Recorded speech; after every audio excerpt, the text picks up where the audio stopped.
So much has changed, and yet here she was, the same monarch, with the same consort at her side. And as the Queen entered Westminster Abbey, they played the same music, the music which had greeted her 60 years ago when she came to be crowned.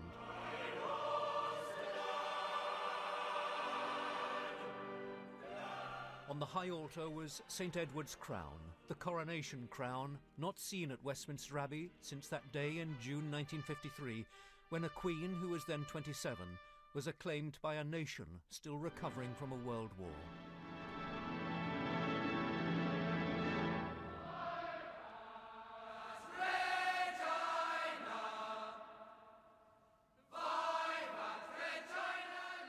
For the first time since the coronation, scholars from Westminster School proclaimed the Vivats, "Long live the Queen."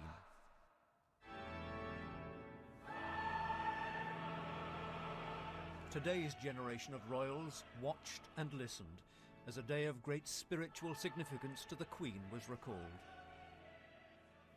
60 years ago, in this holy place, Queen Elizabeth II was anointed with holy oil.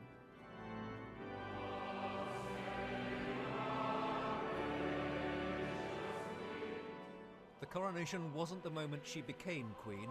That had happened the moment her father died, 16 months before the coronation. But it was the moment when she was consecrated and set apart to a life of service. And in recognition of that, 11 people from different parts of the United Kingdom brought a flask of holy oil used for anointing the monarch at the coronation.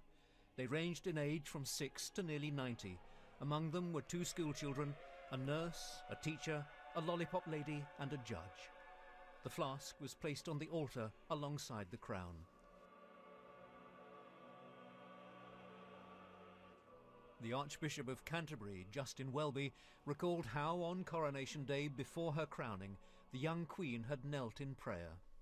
Her Majesty knelt at the beginning of a path of demanding devotion and utter self-sacrifice, a path she did not choose, yet to which she was called by God.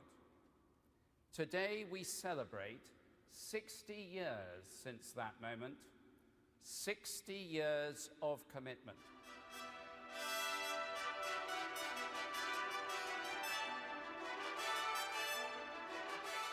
"60 years after her coronation, that commitment to serve shows no sign of diminishing, even if the pace at which it is accomplished is having to slow."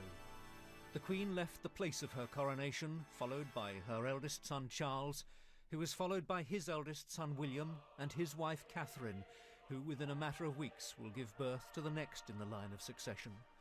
60 years after Elizabeth II's crowning, this abbey can expect to witness many more coronations. Nicholas Witchell for us there. Now it made headlines.